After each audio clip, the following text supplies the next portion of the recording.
Low carbohydrate diets can be very effective for weight loss, according to research. Reducing carbs tends to reduce your appetite and cause automatic weight loss, or weight loss without the need to count calories. For some people, a low-carb diet allows them to eat until fullness, feel satisfied, and still lose weight. The number of carbs a person should eat every day for weight loss varies depending on their age, sex, body type, and activity levels. This video reviews how many carbs you should eat per day to lose weight. Why would you want to eat fewer carbs? The Dietary Guidelines for Americans recommends that carbs provide 45 to 65% of your daily calorie intake for all age groups and sexes.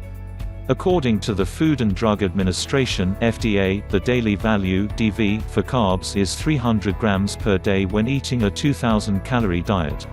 Some people reduce their daily carb intake with the aim of losing weight, cutting down to around 50 to 150 grams per day. Research has shown that low-carb diets can be part of an effective weight loss strategy. This diet restricts your intake of carbohydrates, including sugars and starches like bread and pasta, and replaces them with protein, healthy fats, and vegetables. Studies show that low-carb diets can reduce a person's appetite, lead to them eating fewer calories, and help them to lose weight more easily than in other diets, provided they maintain the diet.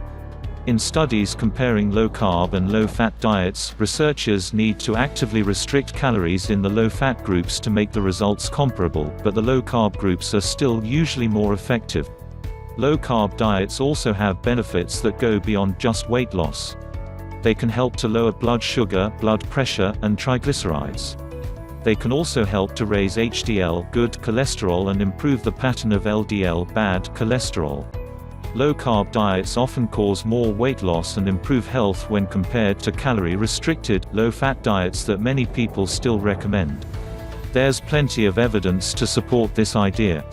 What counts as a low-carb diet? There's no clear definition of exactly what constitutes a low-carb diet, and what's low for one person may not be low for the next. An individual's optimal carb intake depends on their age, gender, body composition, activity levels, personal preference, food culture, and current metabolic health.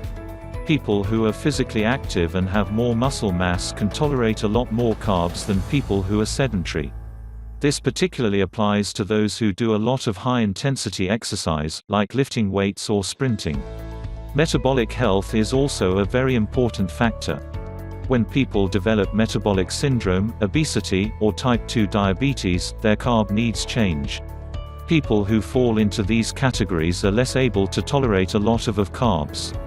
How to decide your daily carb intake? If you simply remove the unhealthiest carb sources from your diet, such as refined wheat and added sugars, you'll be well on your way to improved health. However, to unlock the potential metabolic benefits of low-carb diets, you also need to restrict other carb sources. There are no scientific papers that explain exactly how to match carbohydrate intake to individual needs. The following sections discuss what some dietitians believe about carb intake and weight loss. Eating 100 to 150 grams per day. This is a moderate carb intake. It may work for people who are lean, active, and trying to stay healthy and maintain their weight. It's possible to lose weight at this and any carb intake, but you may also need to be aware of calorie intake and portion sizes to lose weight.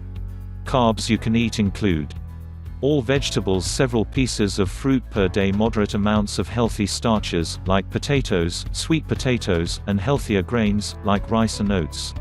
Eating 50 to 100 grams per day. This range may be beneficial if you want to lose weight while keeping some carb sources in the diet. It may also help to maintain your weight if you're sensitive to carbs. Carbs you can eat include plenty of vegetables, 2 to 3 pieces of fruit per day, minimal amounts of starchy carbs. Eating 20 to 50 grams per day. This is where the low-carb diet has bigger effects on metabolism. This is a possible range for people who want to lose weight fast, or have metabolic problems, obesity, or diabetes.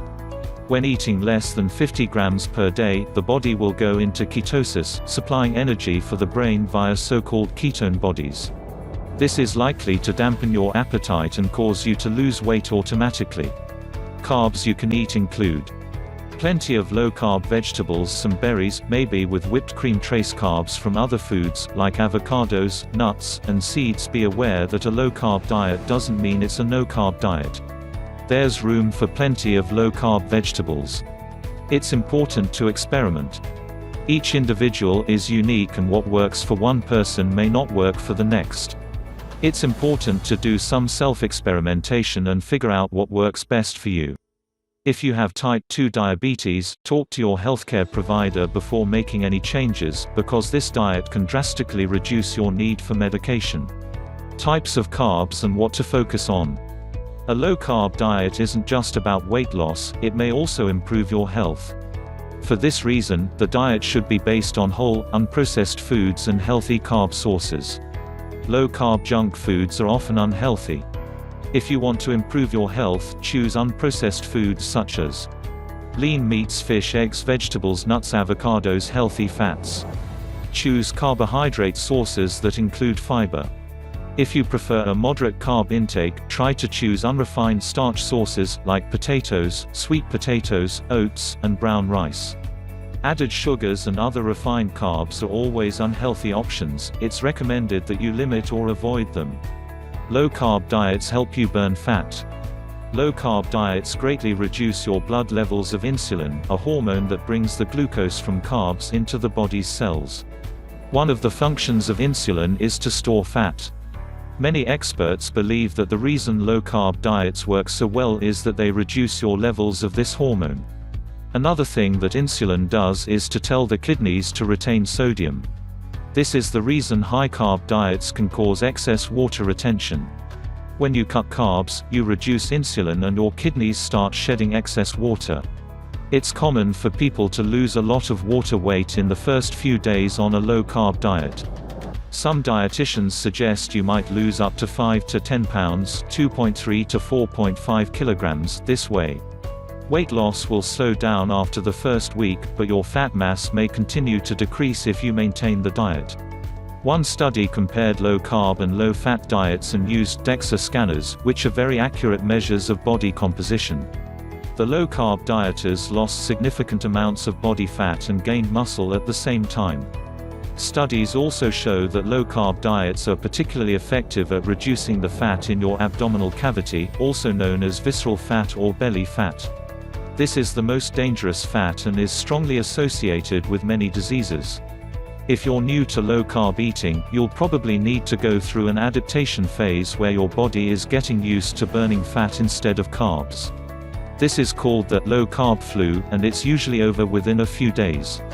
After this initial phase is over, many people report having more energy than before, with no afternoon dips in energy that are common on high-carb diets.